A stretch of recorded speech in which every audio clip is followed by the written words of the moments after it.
70% लोग रॉइड्स पे है जो कॉम्पिटिशन्स खेलने आते हैं। रिकमेंड यही करूँगा कि कोच होना बहुत ही बेटर है। किसी भी स्पोर्ट्स में अगर तुम्हारे पास कोच नहीं है तो तुम्हारे पास विजन नहीं है भाई, तुम जीत नहीं सकते, बड़ा मुश्किल है उसके बिना। और कोच होना बहुत ज़रूरी है क्योंकि वो तुम्हें इतनी सारी चीज़ें सिखाएगा एंड तुम्हारा इतना टाइम बचेगा कोचिंग लेने के बाद, क्योंकि उसके पास ऑलरेडी मैनुअल है, पूरा ब्लूप्रिंट है कि क्या करना है क्या नहीं करना, कैसे करना है, क्या क्या चीज़ें हैं। वर्थ इट है, टोटली वर्थ इट है भाई। अगर तुम लोग कोई तैयारी करने का सोच रहे हो स्टेट्स और नेशनल, टोटली वर्थ इट। अगर तुम नहीं भी जीतते और तुम्हें नहीं भी कोई प्लेस पड़ती तो भी भाई बहुत बढ़िया है, तुम्हें इतना सीखने को मिलेगा। Very good experience. Welcome back guys, आज हम नई वीडियो के साथ वापस आए हैं। आज का टॉपिक हमने सोचा है पावर लिफ्टिंग के बारे में करें। भैया जो हैं वो एक नेशनल मेडलिस्ट हैं पावर लिफ्टिंग में, तो पावर लिफ्टिंग से रिलेटेड क्वेश्चंस और जो इश्यूज फेस करते हैं हम लोग, आज हम उसके बारे में डिस्कस करेंगे। भैया अपना पॉइंट ऑफ व्यू भी रखेंगे कि उन्होंने कैसे ट्रेन किया, उन्होंने कैसे मेडल अचीव किया। तो स्टार्ट करते हैं। तो भैया आपने मतलब स्टार्ट कैसे किया था कि सोचा कैसे था कि पावर लिफ्टिंग में जाना है? ऐसे तो कुछ ऐसे नहीं सोचा था कि जाना है, स्टार्ट करा था मैंने तो मतलब ऐसी यूट्यूब वगैरह पे देख के उस टाइम पे ना वो एरा लग था, वो था डेविड लेड वाला एरा। मतलब तेरे को पता है उसके बारे में? आप हाँ समझ गए। कितने पहले से पता है? एस्थेटिक वाला।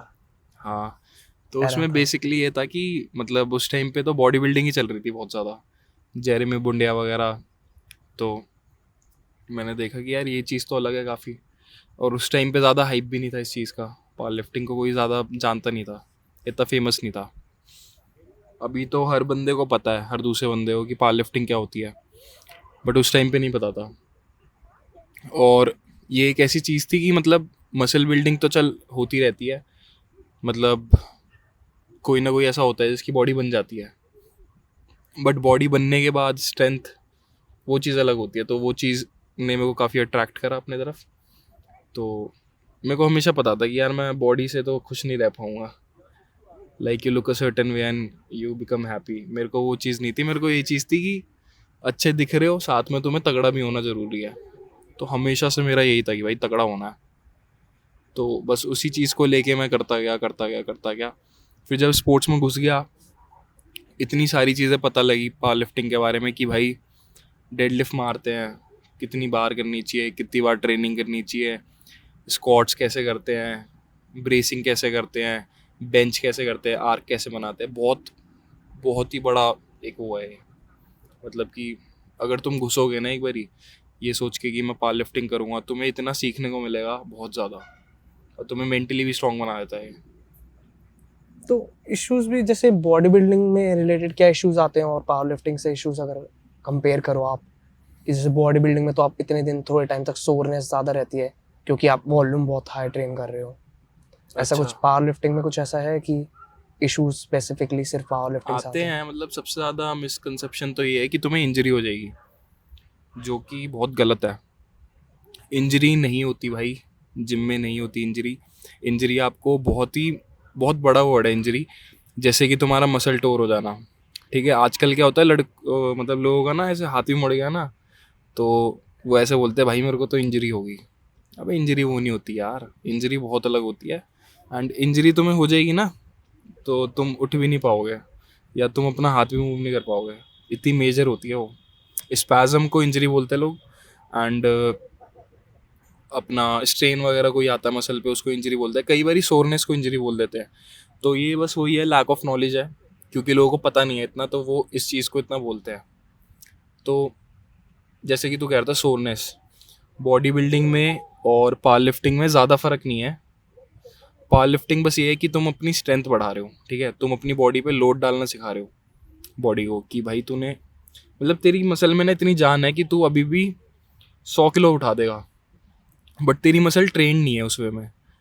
तो ये डिफरेंस है। बॉडी बिल्डिंग में तू सिर्फ मसल के लिए ट्रेन कर रहा है, तू दिखा रहा है, ठीक है, you are selling your physique, तू बस दिखा रहा है, वो दिखावा है। स्ट्रेंथ में क्या है कि तुम मतलब स्ट्रांग हो, उसमें तू अपना मसल के ऊपर इतना काम नहीं कर रहा, तू ओवरऑल सारी चीज़ों पे काम कर रहा है।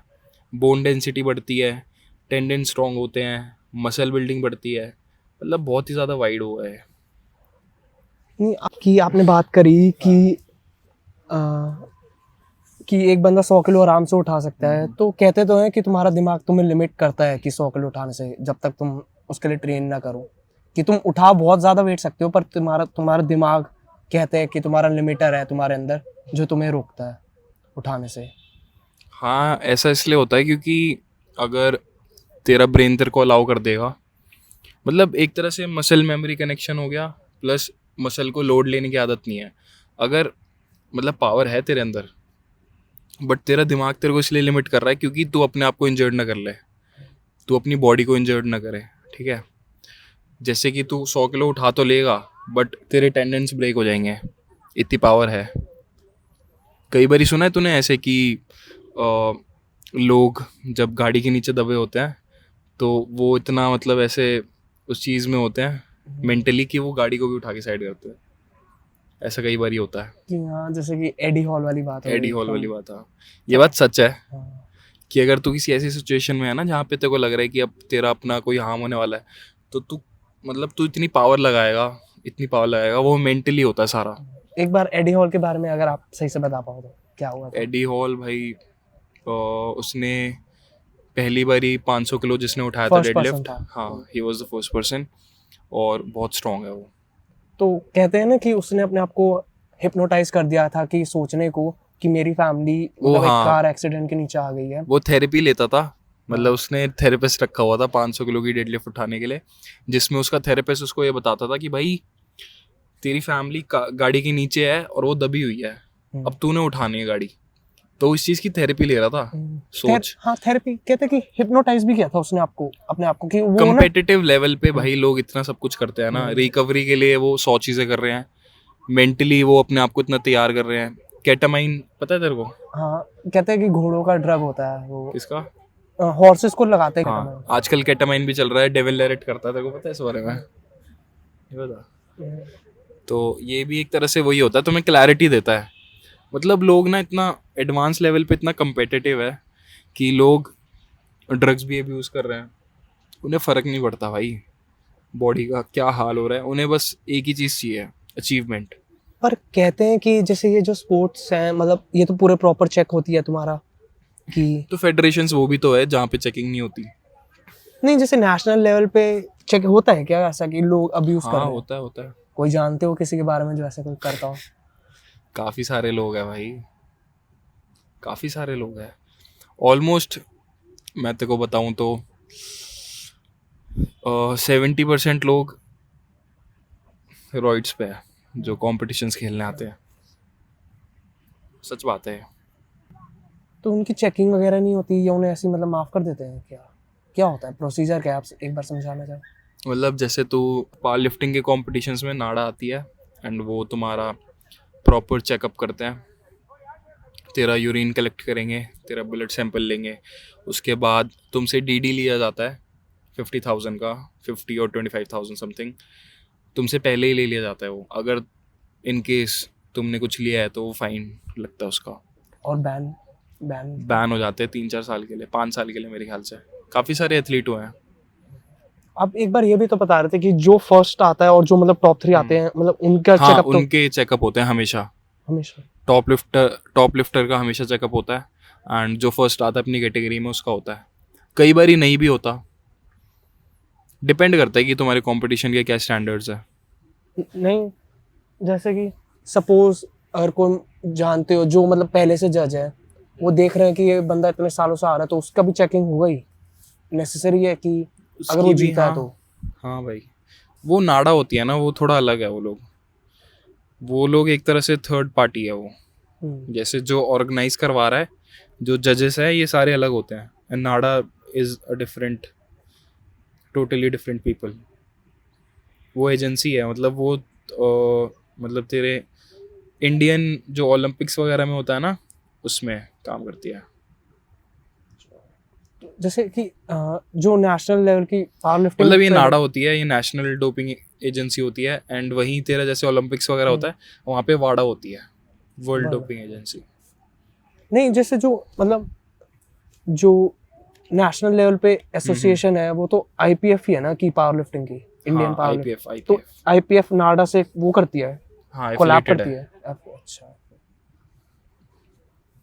आईपीएफ उससे एफिलेटेड है तेरा, मतलब आईपीएफ से ही, इंटरनेशनल पावर लिफ्टिंग, मतलब इंडिया का थोड़ा अलग टर्म है, बट हाँ उसी के लिए मेन करता है। अगर तेरे को उसमें compete करना है तो तेरे को इस वाले IPF फेडरेशन में खेलना पड़ेगा। हाँ कि तुम आईपीएफ से ही वो इंटरनेशनल जा पा, इंडियन हाँ से ही इंटरनेशनल जा पाते हो। हाँ। तो इंडिया के पास जैसे वो नहीं होता कॉन्टिनेंट, मतलब कॉन्टिनेंट वाइज एशिया हो गया या डायरेक्ट?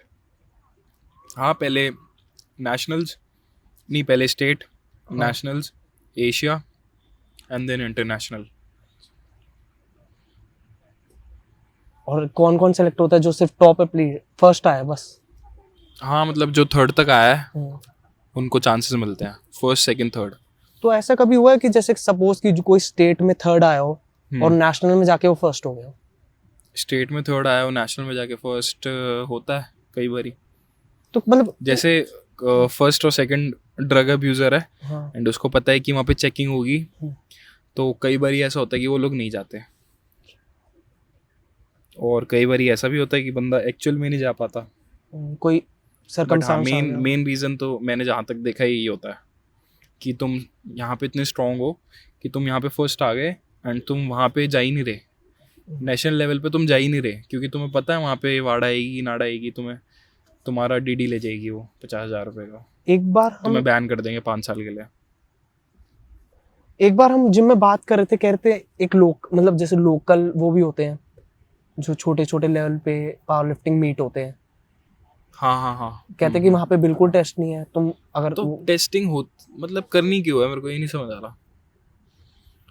मतलब कि अगर तुम लोगों ने खेलना है, तुम स्पोर्ट्स में हो, पहली बात तो टेक योर टाइम स्पोर्ट्स में, तुम्हें थोड़ा रुकना चाहिए, तुम्हें पहले ये देखना चाहिए कि तुम नेचुरली कितना ग्रो कर सकते हो, ठीक है, बॉडी को कितना पुश कर सकते हो। उसके बाद अगर एक लेवल के बाद तुम नहीं, तुम्हारी ग्रोथ ही नहीं हो रही, तब तुम ले सकते हो कुछ, ठीक है, वो तुम्हारा पर्सनल चॉइस है कि तुम्हें कुछ अब्यूज़ करना है। अब्यूज़ भी मतलब अब्यूज़ भी नहीं करोगे, अगर लिमिट में ले रहे हो तो भी ठीक है। मतलब मैं इस चीज़ के खिलाफ नहीं हूँ कि तुम्हें लेना चाहिए नहीं लेना चाहिए, मैं न्यूट्रल हूँ इस चीज़ में। लोग लेते भी है अपनी खुशी के लिए लेते हैं। एंड कॉम्पिटिशन्स में ये एक ऐसी चीज़ है कि तुम वहाँ पे तो एक्चुअल में तुम चीटिंग ही कर रहे हो। अगर तुम ड्रग्स ले रहे हो एंड तुम झूठ बोल रहे हो तो वो तो झूठ है ना।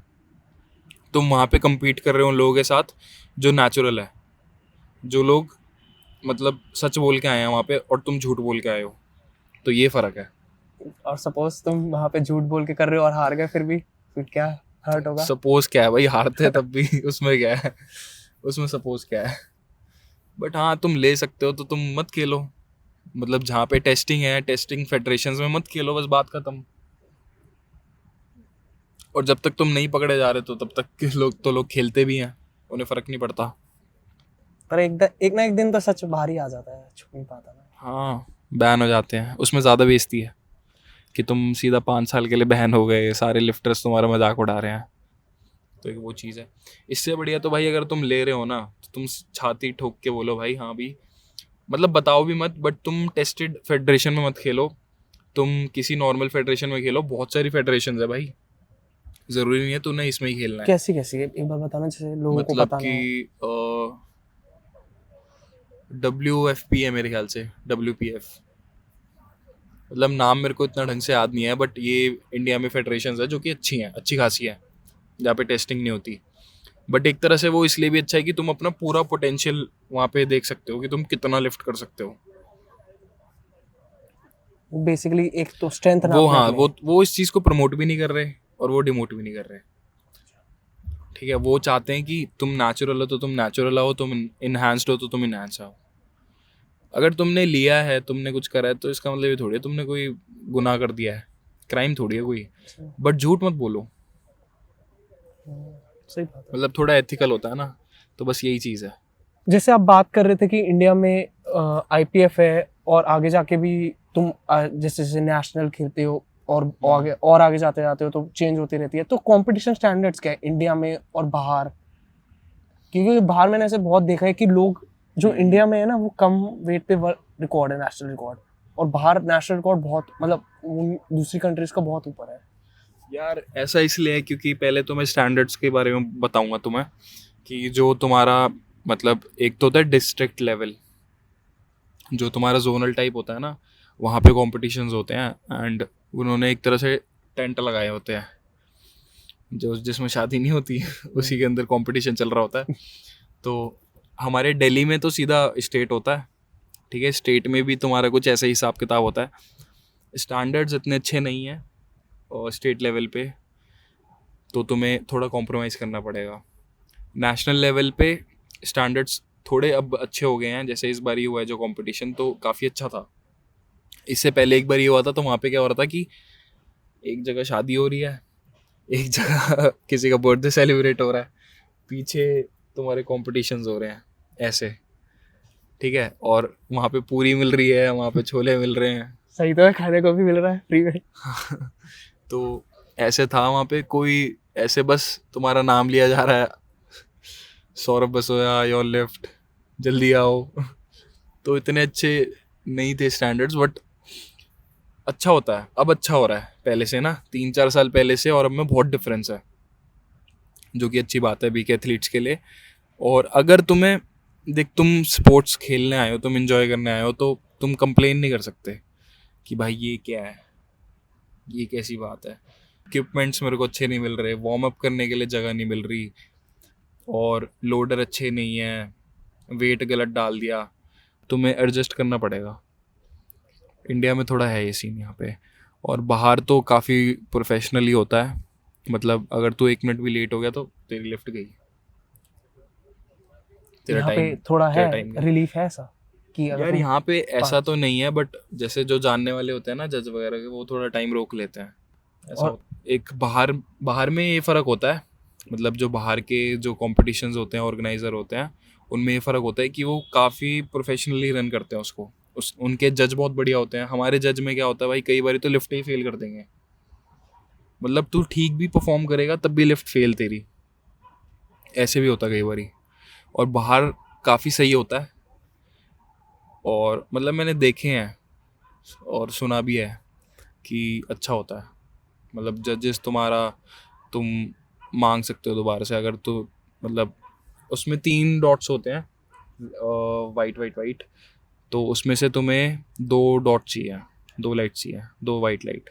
अगर 2 रेड लाइट मिलती है 3 में से तो नो लिफ्ट है, और 2 वाइट लाइट मिलती है तो गुड लिफ्ट है, तीनों मिलती है तो वेल एंड गुड। एक बार एक्सप्लेन करना चाहोगे कि लोगों को जैसे पता नहीं है 3 वाइट लाइट्स करती हैं, मतलब मैं बता आपको। मतलब 3 जजेस होते हैं यहाँ पे सामने, मतलब लेफ्ट राइट और एक सामने, तो वो तीनों तुम्हें जज कर रहे हैं, एंड वो ऐसे झंडा उठाते हैं, अच्छा एंड तुम्हें नहीं मुझे जैसे अगर 2 कंफर्मेशन नहीं देते, एक ने उठा दिया तो नो लिफ्ट, 2 उठाते हैं तो गुड लिफ्ट। और जैसे कि तुम्हारा बाहर का क्या सीन है कि जो तूने बोला कि बाहर लोग इतना ज़्यादा वेट उठा रहे हैं, तो उनका जो ट्रेनिंग सिस्टम है ना, वो काफ़ी अपडेटेड है हमसे। हम कैसे ट्रेन कर रहे हैं, हम आज की डेट में भी 5x5 कर रहे हैं ट्रेन, जो वो लोग 10 साल पहले करते थे, हम अभी वो कर रहे हैं। तो इंडियन जेनेटिक्स इतनी वीक नहीं है जितना लोग सोचते हैं, काफ़ी स्ट्रॉन्ग है, काफ़ी बंदे ऐसे हैं कि जो बहुत अच्छा लिफ्ट कर रहे हैं इंडिया में। बट वही है कि ट्रेनिंग सिस्टम और तुम्हारा मोटिवेशन लेवल, तुम्हारा बिलीफ सिस्टम, मतलब तुम्हारे वर्क एथिक्स कैसे हैं, ये सब कुछ डिपेंड करता है। बाहर लोगों में ये बहुत ज़्यादा है, वो जैसे तुम्हारा कोई भी सेट रहेगा ना, हमारे में क्या होता है कई बारी, जैसे अब मैं और तू है, तो ईगो ईगो में मैंने ज़्यादा मार दिया 1 किलो भी, तो उनका क्या है कि अगर उन्हें उनका कोच बोलेगा ना कि तूने 1 किलो भी ज़्यादा नहीं उठाना, जो स्पेसिफिक वेट बताएगा वो वही उठाते हैं। हमारे यहाँ पे अगर तू मैं थोड़ा स्ट्रॉन्ग फील कर रहा हूँ तो चल 5 किलो ज़्यादा मार दिया, तो पूरा प्रोग्राम ख़राब हो जाता है उससे। तो वही है, वर्क एथिक वाली बात है कि वो लोग ज़्यादा प्रायोरिटी देते हैं, हमारे यहाँ पे इतना नहीं देते लोग, जो दे रहे हैं वो बहुत ही अच्छा परफॉर्म कर रहे हैं। जैसे आपने प्रिपेयर किया था उसके लिए, हम्म, अपने मेडल के लिए, अपने जब आप नेशनल मेडल जीता, हाँ हाँ। तो उसके बारे में कुछ बताना चाहिए कि कितना मुश्किल था, कहाँ से जर्नी स्टार्ट करी। कहाँ से, मतलब मेरे को तो काफ़ी टाइम लगा था प्रिपेयर करने में, और मेरा जो फर्स्ट कंपटीशन था वो था दिल्ली स्टेट का बेंच प्रेस का, जिसमें मैं थर्ड आया था। तो पहला कंपटीशन खेला, सीधा थर्ड, तो मोटिवेशन आ गई मेरे को कि भाई ये तो कर ही सकता हूँ मैं।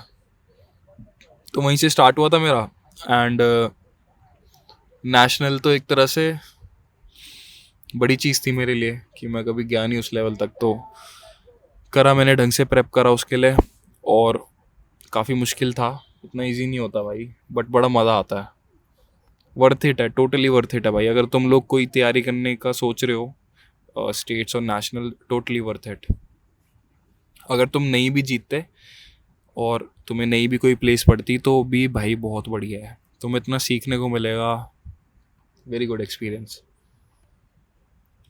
एक्सपेक्टेशन ज़्यादा हाई मत रखना अपनी कि तुम आग ही लगा दोगे, बट तुम बेसिकली तुम एक्सपीरियंस गेन करने जा रहे हो वहाँ पे। तो तुमने यही सोच के जाना है कि मैंने 2-3 कॉम्पिटिशन्स खेलने हैं तो एक्सपीरियंस गेन करना है मैंने, कि अगर तुम चौथी बारी खेल रहे हो तो उसका तुम्हें एडवांटेज मिले। Don't rush it bro, don't rush it. आराम आराम से चलो, बहुत ही अच्छे से रिजल्ट आएगा तुम्हें। प्रोसेस को एंजॉय करो, हाँ, प्रोसेस को, डेस्टिनेशन। वही।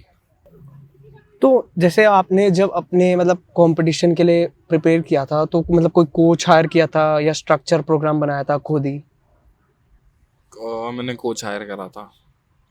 तो अब जैसे और कोई स्टार्ट कर रहा है, उसे हायर करना चाहिए कोच, या खुद से सीखे वो, मतलब बेस भाई स्ट्रॉन्ग करने के लिए अपना? अगर तुम बिल्कुल ही मतलब बिगिनर हो तो तुम्हें 2 से 3 महीने तो खुद ही से मतलब बेस बिल्ड करना चाहिए, फाउंडेशन बनानी चाहिए। जैसे कि नॉर्मली अपनी चीज़ें थोड़ी स्ट्रॉन्ग करो, जैसे कि बॉडी में थोड़ा मसल मास गेन करो।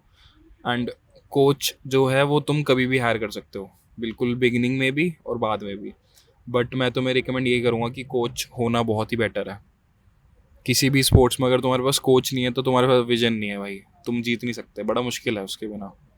और कोच होना बहुत ज़रूरी है, क्योंकि वो तुम्हें इतनी सारी चीज़ें सिखाएगा एंड तुम्हारा इतना टाइम बचेगा कोचिंग लेने के बाद, क्योंकि उसके पास ऑलरेडी मैनुअल है, पूरा ब्लूप्रिंट है कि क्या करना है क्या नहीं करना, कैसे करना है, क्या क्या चीज़ें हैं। वो भाई इतनी चीज़ें तुम्हें सिखा देगा, तुम्हारा टाइम वेस्ट होने से बच जाएगा if you hire a coach. And power lifting ऐसा स्पोर्ट्स है जिसमें तुम, अगर तुम एक चीज़ गलत कर रहे हो काफ़ी टाइम तक तो तुम्हें इंजरी हो जाएगी, क्योंकि तुम डेड भी कर रहे हो, तुम स्क्वाट्स भी कर रहे हो, तुम्हें पता नहीं है कितना वेट लगाना है, तुम्हें पता नहीं है कि क्या तरीका है करने का। तो कोच होना बहुत ही ज़्यादा ज़रूरी है भाई। बहुत टेक्निकल स्पोर्ट है ना, जैसे पावर वेरी लिफ्टिंग की टेक्निकल, फॉर्म हाँ एकदम हाँ। जितनी बेटर हो उतनी। सारे स्पोर्ट्स ही टेक्निकल होते हैं भाई, और तुम्हें कोच हायर करना चाहिए। Unless you are not serious for it, you can just have fun and do what you want. आपको जैसे इतना टाइम हो गया करते हुए, पावर लिफ्टिंग के लिए ट्रेन करते हुए, तो ऐसा कोई टाइम आया कि ऐसा कोई इंसिडेंट हुआ हो कि जिसमें आपको लगा हो कि आपको कोई इंजरी होने वाली है? हाँ, मेरा जो नेशनल का जो बेंच का अटेम्प्ट था उसमें मेरे को लगा था दूसरे में कि भाई मेरा हाथ टूट जाएगा। मतलब पहला अटेम्प्ट हुआ, ठीक है, वो मैंने पास कर दिया। दूसरे में मैंने जैसे ही लिफ्ट करना शुरू करा ना, मतलब नीचे लेके आया और ऊपर लेके जा रहा था, मेरे जो लेफ्ट वाला जो हाथ है मेरे को लगा भाई गया। और मैं जान लगाता ना, मतलब बॉडी में इतनी जान थी, बट किसी रीज़न से मेरे को इतना नहीं पता था कि मतलब क्या क्या चक्कर है, और मेरे को लगा भाई टूट गया, तो मैंने वो ड्रॉप कर दिया।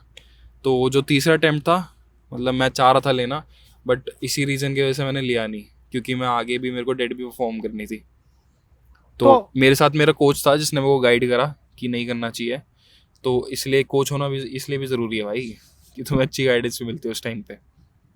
नहीं कि अगर जैसे कोई बंदा हो, वो मतलब कि सोचे, अगर उसके पास मौका हो कि मैं एटलीस्ट ट्राई तो करके मतलब कोई कोई लोग होते हैं जो मतलब होते हैं ना कि उनके पास कोई रीज़न नहीं है किसी चीज़ का, मतलब ऐसा होता है लाइफ का कोई रीज़न नहीं है, तो वो लोग कर देते हैं भाई।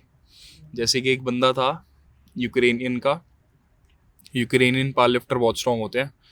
तो यूक्रेन का बंदा था, उसने ना मतलब इक्विप्टेड होती है पावर लिफ्टिंग एक, उसके बारे में तो बात ही नहीं करी हमने, चल किसी और दिन बताऊंगा तुझे। इक्विप्टेड पावर लिफ्टिंग कर रहा था वो, ड्रेस को पहनने में ना कम से कम तेरे को 10 से 15 मिनट लग जाते हैं। तो उसने ड्रेस पहनी पूरी, और कुछ 400 कुछ वेट था, एंड वो उठा रहा था एंड उसकी ड्रेस फट गई, मतलब यहाँ से खुल गई और पूरा वेट आगे गिर गया। मतलब इतना वेट है कि उसमें तुम्हारी जान भी जा सकती है, ठीक है। उसने क्या करा बंदे ने, वो मेंटली इतना मतलब नेक्स्ट लेवल पे था कि उसने दोबारा से ड्रेस खरीदी अपनी, दोबारा से पहनी और दोबारा से अटेम्प्ट देने गया और पास कराया। उसी टाइम? हाँ तो ये कुछ मेनियक लोग होते हैं जो ऐसा कर भी देते हैं, बट उनकी लाइफ पूरी, वो किस लेवल पे भाई, वो 400 किलो ऑलरेडी उठा रहा है, स्क्वाट्स मार रहा है, बट तुम इस लेवल पे नहीं हो तो तुम ये सारी गलती अवॉइड करना, क्योंकि इंजर्ड होने में मतलब अपनी गलती की वजह से कोई शोशाबाजी नहीं है। कि वो अपने लोगों को अपनी लिमिट पता होनी चाहिए कि पता होनी चाहिए कि तुम कहाँ पे स्टैंड करते हो, कब तुम्हें इंजरी होने वाली है। Just before you rip your tendon या फिर your muscle, you tear your muscle, रुक जाओ। काफ़ी लोग तो उस हद तक ट्रेन भी नहीं करते, बट जो लोग करते हैं उनके लिए है ये बात।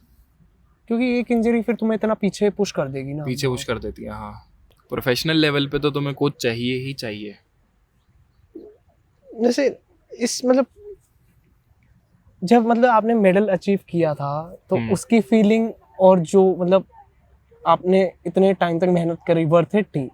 कि एकदम लगा कि जो इतनी मेहनत करी वो सही करी, कि आपने आपका मतलब आप ये भी तो सोच सकते थे कि आप नेशनल रिकॉर्ड के लिए जा सकते थे, दिमाग में वो था? मतलब वो तो अभी भी है मेरे दिमाग में, मैंने ऐसा कुछ ब्रेक नहीं करा नेशनल रिकॉर्ड वगैरह, बट वो तो मेरा गोल हमेशा रहेगा। एक एक चीज़ ऐसे होता है ना टू डू लिस्ट में, वो चीज़ है। तो सोच के तो तुम्हें हमेशा यही जाना चाहिए कि तुम you are prepping for the first place. वही माइंडसेट होना चाहिए हर एथलीट का कि ये अगर तुम ये सोच के जा रहे हो तुम्हें थर्ड आना है, तो भाई तुम फिर कहीं नहीं आने वाले, तुम उसके बाद तुम लास्ट ही आओगे। तुम्हें ये सोच के जाना है तुम फर्स्ट ही आओगे, वो माइंडसेट होना चाहिए तुम्हारा। अगर तुम्हारे नंबर्स भी उतने नहीं है बट यू स्टिल, तुम्हें कॉन्फिडेंस होना चाहिए भाई अपने आप पे, बस इतना ही है। तो ये सोच के जाना चाहिए कि फर्स्ट आएगी, कि ये सोच के जाना चाहिए कि नेशनल रिकॉर्ड तोड़े थे, कि एकदम हाई लेवल पे पहुंच जाए? ये सोच के तो तुम्हें जाना ही चाहिए भाई। ट्रेनिंग भी ऐसी यही दिमाग में रख के करनी चाहिए कि you have to be the best. जितने भी एथलीट्स है भाई, ऑनलाइन भी और वैसे भी, तो ये चीज़ देख के सीखने को मिलती है। ऐसा नहीं कह रहा कि मैं तुम्हारे अंदर एटीट्यूड होना चाहिए कि तुम्हें कोई नहीं हरा सकता, बट हम्बल भी रहो and at the same time ऐसे रहो कि तुमसे ऊपर कोई नहीं है। ये एटीट्यूड रखना पड़ेगा तुम्हें, अपने पे बिलीफ बनाना अपने पे। पड़ेगा। हाँ, मतलब एज ए इंडिविजुअल तुमसे ऊपर कोई नहीं है, कि तुम्हारे वर्क एथिक को कोई ब्रेक नहीं कर सकता, तुम्हारी मेहनत को कोई ब्रेक नहीं कर सकता। ये सारी चीज़ें सोचनी पड़ती है, मेंटली बहुत स्ट्रांग होना पड़ता है कि तुम्हें अगर कोई इंजरी भी हो जाएगी, you are prepared for it. तुम्हें पता है तुम इसीलिए स्पोर्ट्स में जा रहे हो। नहीं, अब जैसे ये स्पोर्ट्स तुम्हारी मतलब कह सकते हैं कि तुम्हारा आउटर पर्सनल लाइफ भी थोड़ी अफेक्ट करता है, सोशल लाइफ, पर्सनल लाइफ, क्योंकि तुम्हारा ऐसा तुम पे एक ऐसा टाइम आएगा कि जब तुम्हें अपने सैक्रिफाइस करना पड़ रहा है सोशल लाइफ को, कि लोग तुम्हें कह रहे हैं पार्टी के लिए जा रहे हैं। हाँ, करना पड़ेगा। तुम प्रिपेयर कर रहे हो, सब कुछ नहीं कर सकता ना तू भाई एक टाइम पे। बाहर का खाना नहीं खा सकते तुम, क्लीन डाइट चाहिए तुम्हें। और क्या, तू एक टाइम पे सारे काम नहीं कर सकता ना। देखो कुछ तो प्रायोरिटाइज करना पड़ेगा, कुछ तो करेगा ही। अगर तेरे दिमाग में यही चलता है कि 24 घंटे तेरे दिमाग में पावर लिफ्टिंग चल रही है, मेडल चल रहा है, तो तू कहाँ से कुछ करेगा। और वो चीज़ ज़रूरी भी है। अगर तेरा वो सीन नहीं है तो फिर तो तू बेस्ट कैसे बनेगा। बेस्ट बनने के लिए तुम्हें काफ़ी सारी चीज़ें सेक्रीफाइस करनी पड़ती है, त्याग करना पड़ता है, तब जाके तुम कहीं स्टैंड होते हो, तब जाके तुम फर्स्ट आओगे। वही कहते हैं ना कि to shine like a sun you have to burn like a sun. Obviously भाई। जैसे जो लोग जिम भी जाते हैं और जो लोग मतलब कहते हैं हैवी लिफ्टिंग भी करते हैं, वो यूजुअली कंप्लेन करते हैं कि उनके लोअर बैक में पेन हो रहा है, या जब वो लेग प्रेस कर रहे हैं तब भी उनके लोअर बैक में पेन हो रहा है, या कुछ भी हैवी हल्का सा उठा रहे हैं लोअर बैक बिल्कुल। हाँ, मतलब ये तो एक बहुत बड़ा मिथ है कि डेडलिफ्ट से तुम्हें पेन होती है लोअर बैक में। तो वो पेन इसलिए होती है तुम्हें क्योंकि तुम्हारी लोअर बैक वीक है, एंड जो तुम्हारी ग्लूट्स है ठीक है, एंड तुम्हारी कॉर्ड्स है।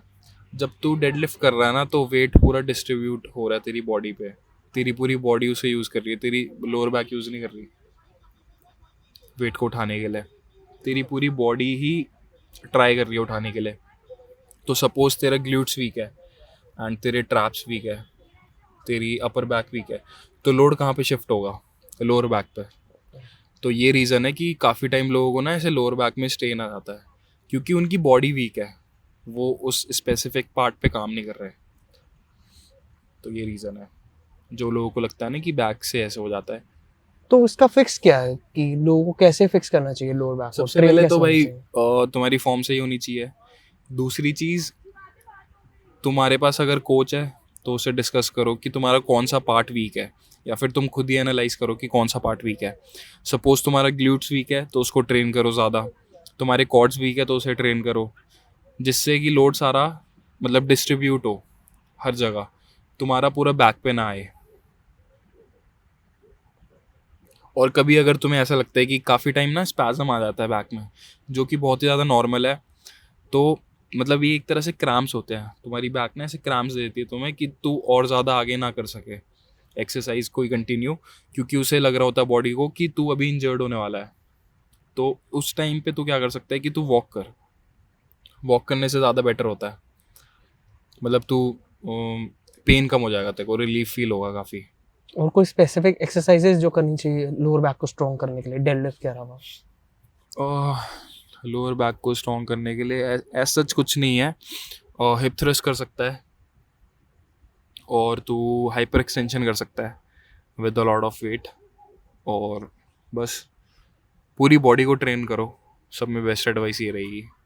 कि हर पार्ट को इक्वली हाँ। इंपॉर्टेंस दो तुम। हाँ, हैमस्ट्रिंग को ट्रेन कर सकता है, पोस्टीरियर चेन हो गया पूरा, पीछे का जितना पार्ट है तुम्हारा, hamstring, glutes, upper back, traps, इन सबको स्ट्रॉन्ग करो। तो कहते हैं जैसे कि लोग आजकल बोलते हैं कि जो 300 किलो का स्क्वाट है वो तुम नेचुरल नहीं मार सकते, कि तुम्हें स्टेरॉइड पे होना ही होना है।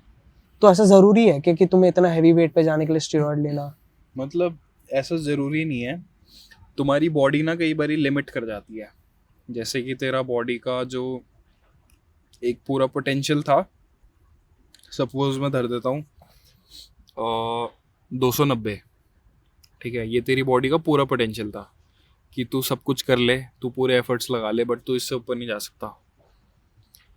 उसके बाद आता है स्टेरॉइड यूज़, जो तेरे को बूस्ट देता है, बट जैसे ही तू उसको छोड़ेगा तू वापस उस पर आ जाएगा, या हो सकता है तू उससे और नीचे आ जाए।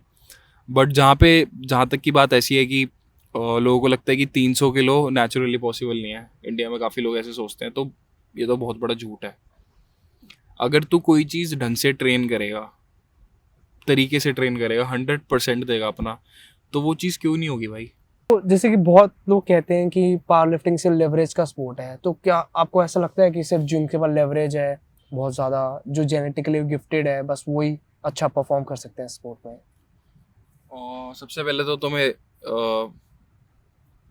तुम्हें रियलिटी में जीना सीखना पड़ेगा कि अगर तुम्हें पता है कि तुम इतने स्ट्रांग नहीं हो, ठीक है, तो तुम्हें वो चीज़ करनी नहीं चाहिए, क्योंकि तुम उस चीज़ के लिए बने ही नहीं हो, तुम्हें पता होना चाहिए। बट तुम जैसे कि लेवरेज का तूने बोला कि काफ़ी लोगों के हाथ लंबे होते हैं, तो कुछ ना कुछ स्पोर्ट्स जो है वो तुम्हें ऑफर करेगा ही। अगर तुम किसी चीज़ में जा रहे हो तो तुम्हें कोई ना कोई चीज़ तो अच्छी मिलेगी। तो कई लोगों के हाथ लंबे होते हैं, तो उनको डेड उठाने में इजी होता है, क्योंकि जो लेंथ होती है, मतलब बार पाथ होता है, वो थोड़ा कम हो जाता है। जो बार तुम्हारी ट्रैवल करती है ना ऊपर तक, उसकी डिस्टेंस कम हो जाती है। तो लंबे हाथ होने का ये फ़ायदा है। बट उसका डिसएडवांटेज ये है कि जब तुम बेंच करते हो तो तुम्हारे हाथ लंबे हैं, जिसके लिए तुम्हें बारबल को ज़्यादा ऊपर तक ले जाना पड़ेगा, एंड जिसके हाथ छोटे हैं उसको नीचे लाया ऊपर, ख़त्म। उसके लिए वो इजी है, बट उसके लिए फिर डेडलिफ्ट मुश्किल है। ऐसा ही लेग्स में भी तो कहते हैं, स्क्वाट्स लेग्स में भी होता है ऐसे, हाँ। तो वही है कि भाई स्पोर्ट्स तुम्हें कुछ ना कुछ ऑफर करता है, फिर कोई ना कोई लिफ्ट तुम्हारी वीक होती है। तुम ऑलराउंडर तो बन नहीं सकते, कुछ बहुत ही कम लोग होते हैं जो बन जाते हैं, एंड वो स्पोर्ट्स में काफ़ी टाइम से होते हैं, कुछ दिन का स्पोर्ट्स नहीं है, कुछ सालों का नहीं है, बहुत लंबा है। डेकेड लग जाते हैं लोगों को हाँ, ट्रेन काफ़ी साल लग जाते हैं। बहुत छोटी उम्र से भी तो बहुत लोग ट्रेन सही करते है हैं। यार, तुम्हें ना पहली बात तो इंजॉय करना सीखो लाइफ में ना, मतलब अपने लिए भी, अपनी खुशी के लिए ट्रेन करो। तुम्हें स्ट्रांग होके अच्छा फील हो रहा है तो उसके लिए ट्रेन करो। कंपटीशन में मत भागो कि अगले बंदे ने 250 उठा दी तो मैंने 260 उठानी है। भाई स्पोर्ट्स को ना एंजॉय करो ढंग से, मतलब अप्रिशिएट करो छोटे छोटे मूवमेंट्स को ना, कि तूने 250 उठाया, अभी तेरा पीआर है तो उसको एंजॉय कर, क्योंकि तुम्हें पता नहीं है भाई कब तुम्हारा लास्ट पीआर हो। 260 उठा के तू ना उठा पाए उसके बाद, तेरे को नहीं पता। कुछ भी रीजन से, जरूरी थोड़ी है मतलब कुछ भी बाहर का तेरी reason बॉडी है। तेरे को लिमिट कर दे, या तू स्पोर्ट्स ही छोड़ दे, या तू किसी काम में लग जाए, कोई तो आउटसाइड नहीं फोर्स। पता तुम्हें भाई। हाँ, तो स्पोर्ट्स को एंजॉय करो यार। तुम्हारी डेली लाइफ इतनी वाइड है ना, तुम सबके सब लोग स्पोर्ट्समैन नहीं बन सकते, बट जो लोग नहीं बन रहे उनके लिए स्केप है ये, उनके लिए एक अच्छी आदत है, उनके लिए एक अच्छी हॉबी है, तो उसको वैसे रखो। बहुत अच्छी चीज़ है भाई किसी भी स्पोर्ट्स में जाना ना, बट अगर तुम्हारे पास टाइम बहुत है तो डेफिनेटली परस्यू करो इसको, make it as a career. नहीं, जो आपने बात करी ना कि दूसरों से कंपटीशन नहीं करना चाहिए, कि कंपेयर नहीं करना चाहिए अपने आप को, तो उसमें कहते तो हैं कि तुम किसी का पॉजिटिव नहीं ले सकते ऐसे जब तक तुमने उसका नेगेटिव ना देखा हो, कि उस बंदे ने कितनी मेहनत करी है उस चीज के लिए, उसने क्या क्या सैक्रिफाइस किया वो है। तो देखते ही नहीं लोग, बस मेडल देखते इतना स्ट्रांग है हाँ। और हो जाते मोटिवेट। अगर तुम इंटरनेट पे अपने आप को कंपेयर करने जाओगे ना तो तुम हमेशा ही तुम डिमोटिवेट हो जाओगे, तुम्हारी सेल्फ वर्थ गिर जाएगी एक टाइम तुम बाद कभी तो। खुशी नहीं हो सकते, क्योंकि तुम्हें हमेशा एक तगड़ा बंदा दिखेगा, और लोग मतलब आइडलाइज भी उसे वो करते हैं जो सबसे तगड़ा होता है ना, कि भाई ऐसा बनना है। तुम नहीं बन सकते भाई, उसकी मेहनत जो उसने करी है ना, वो लाखों में एक बंदा है भाई, करोड़ों में एक बंदा है। और खुद को देखो, तुम उन करोड़ों में से ही हो, वो वहां से निकल के आया है, ऊपर तक पहुंचा है। तुम उससे इंस्पायर हो सकते हो पर उससे जेलस नहीं हो सकते ना, कि तुम ये इतने मेहनत कर रहे नहीं हैं मैं भाई भी। जेलस, बट वही बता रहा हूँ कि इंटरनेट पे ना लोग देख देख के कि यार ये मेरे से तगड़ा है, ये मेरे से तगड़ा हो गया, ये तगड़ा हो गया, मतलब उसका मतलब क्या है? हो गए। वो तो तुम हमेशा एंग्शियस ही रहोगे ऐसे करके, तो तुम्हें हमेशा हमेशा एंग्जाइटी रहेगी कि यार ये तो मेरे से बेटर है। तुम कितनी भी मेहनत कर लोगे तुम्हें हमेशा ही लगेगा कि यार अगला तो मेरे से अच्छा कर रहा है, तो तुम इंजॉय नहीं कर पाओगे, मज़े ही नहीं कर पाओगे। अगर वो इस चीज़ में बेटर है तो हो सकता है कि भाई तुम किसी और चीज़ में बेटर हो, जो कि तुम नहीं दिखा रहे या वो नहीं दिखा रहा। अपनी वर्स्ट साइड कौन दिखाता है इंटरनेट पे? कोई भी नहीं दिखाता, सब बेस्ट दिखाना चाहते हैं इंस्टाग्राम पे, यूट्यूब पे। नहीं, कि मैं उसी पे मैं मतलब थोड़ा वो इसी पॉइंट पे डिसएग्री करूंगा कि अगर कोई तुमसे बेटर है, तुम देख रहे हो वो तुमसे बेटर है, तो रादर देन तुम उससे जेलस होके या उसको नीचे लाके तुम खुद उससे इंस्पायर हो कि अगर ये इतनी मेहनत कर सकता है तो मैं भी इतनी मेहनत करूं। वो तो इंस्पिरेशन होगी ना, हाँ, वही इंस्पायर होना। तो जेलस होना क्यों है? नहीं, कुछ लोग होते हैं कि देख रहे हैं कि वो मतलब कि कोई बंदा 300 मार रहा है, उसको कमेंट कर रहे हैं उसको जाके कि ये तो स्टेरॉइड लेता है, या ये तो मतलब कि भाई ऐसे तो लोग एग्जिस्ट करते हैं यार हर स्पोर्ट्स में, तो तू क्या वही तो हमें काउंटर वही करेगा? बताना चाहिए ना लोगों की कि हम इंस्पायर हो उनसे। ये तो मेच्योरिटी होती है। अगर जिसमें नहीं है अकल वो तो करेगा कमेंट, हमारी वीडियो पे भी कर देंगे कि गलत बोल रहा है, सही बोल रहा है, हमें फर्क थोड़ी पड़ता उससे, unless we know the truth. तो आज के लिए बस इतना ही। मैंने मतलब अपनी साइड से भैया से और क्वेश्चंस भी पूछे। अगर आप लोगों के कुछ क्वेश्चंस हैं तो कमेंट में लिख देना, हम इसका एक और पार्ट लेंगे और भैया से वापस पूछ लेंगे कोई स्पेसिफिक क्वेश्चंस जो आपके दिमाग में हो। तो मिलता है आपसे नेक्स्ट वीडियो में, till then we keep moving forward.